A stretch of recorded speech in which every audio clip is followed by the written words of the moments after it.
நம்ம வேணான்னு தூக்கி போடுற சில விஷயங்கள் நமக்கே வந்து சில நேரங்களில் வேணும்னு தோன்ற அளவுக்கு அது முக்கியத்துவமாயிரும். அப்படிதான் வந்து பார்த்தீங்கன்னா இன்னைக்கு இந்த கருவேப்பிலை இதை நிறைய பேர் வந்து சாப்பாட்டில் வந்து ருசிக்காக சேர்ப்போம். ஆனால் அதோட சத்துக்கள் தெரிஞ்சிருந்தாலும் நம்ம அதை வேணான்னு வந்து தூக்கி போட்டுருவோம். நம்ம ஹேர் ஆயில் வந்து நம்ம யூஸ் பண்ணுவோம். அதுக்கு வந்து பார்த்தீங்கன்னா எண்ணெயில் காய்ச்சி கருவேப்பிலையை போட்டு தேய்ப்போம்.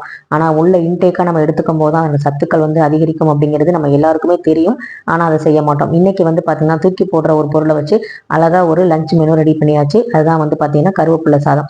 இதுக்கு வந்து பார்த்தீங்கன்னா கருவேப்பிலை பொடி முதல்ல ரெடி பண்ணிக்கணும். அதுக்கு வந்து ஒரு வானிலையில எண்ணெய் கொஞ்சமா விட்டு அதுல உளுந்து 1 ஸ்பூன், கடலைப்பருப்பு 1 ஸ்பூன், மிளகு வந்து 1/2 ஸ்பூன், சீரகம் 1/2 ஸ்பூன், வெந்தயம் 1/4 ஸ்பூன், அதுக்கப்புறம் வரமிளகாய் 3, கருவேப்பிலை 1 கைப்பிடி அது வந்து சேர்த்து நல்லா வந்து வதக்கிடுங்க. புளி வந்து கொஞ்சமா வந்து சேர்த்துக்கோங்க.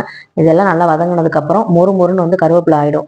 அதுக்கப்புறம் வந்து நம்ம ஆற வச்சு மிக்சியில வந்து நம்ம வந்து பவுடரா வந்து பொடி பண்ணிக்கணும். இந்த கருவேப்பிலோட பெனிஃபிட்ஸ் வந்து நிறைய பேத்துக்கு வந்து தெரியும். நமக்கு வந்து ரத்த சோகையை வந்து தடுக்கும். அதே மாதிரி ஹீமோகுளோபின் அளவு வந்து அதிகரிக்கும். இதுல அயன் கண்டென்ட் இருக்கனால நமக்கு இரும்பு சத்து இருக்கனால ரொம்ப ரொம்ப வந்து நல்லது. முடி வளர மட்டும் இல்ல, நமக்கு அனிமிக் ப்ராப்ளம் இருந்தா கூட அது வந்து சரியாயிரும். ஸோ கர்ப்பிணிகள் வந்து பாத்தீங்கன்னா இந்த கருவேப்பிலை வந்து சாப்பிடலாம்.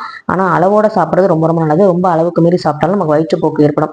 ஸோ இது வந்து பாத்தீங்கன்னா நம்ம பொடி வந்து ரெடி பண்ணியாச்சு. அதுக்கப்புறம் தாளிப்புக்கு கடுகு, உளுந்து, கொஞ்சமா வந்து வேர்க்கடலை, அப்புறம் வரமிளகா, கொஞ்சமா வந்து கருவேப்பிலை ஒரு 4 கருவேப்பிலை சேர்த்து நல்லா வந்து வதக்கிடுங்க.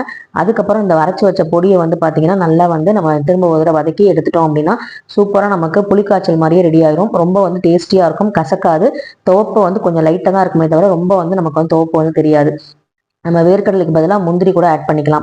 அதுக்கப்புறம் நம்ம வந்து அடுப்பை ஆஃப் பண்ணிட்டு நம்ம வடிச்சு வச்ச சாதத்தை வந்து நல்லா வந்து இதோட போட்டு புளியோதரை எப்படி பரட்டுவோமோ அதே மாதிரி பரட்டி எடுத்தோம் அப்படின்னா சூப்பரான கருவேப்பிலை சாதம் ரெடி ஆயிரும். இது வந்து ரொம்ப ரொம்ப நல்லது.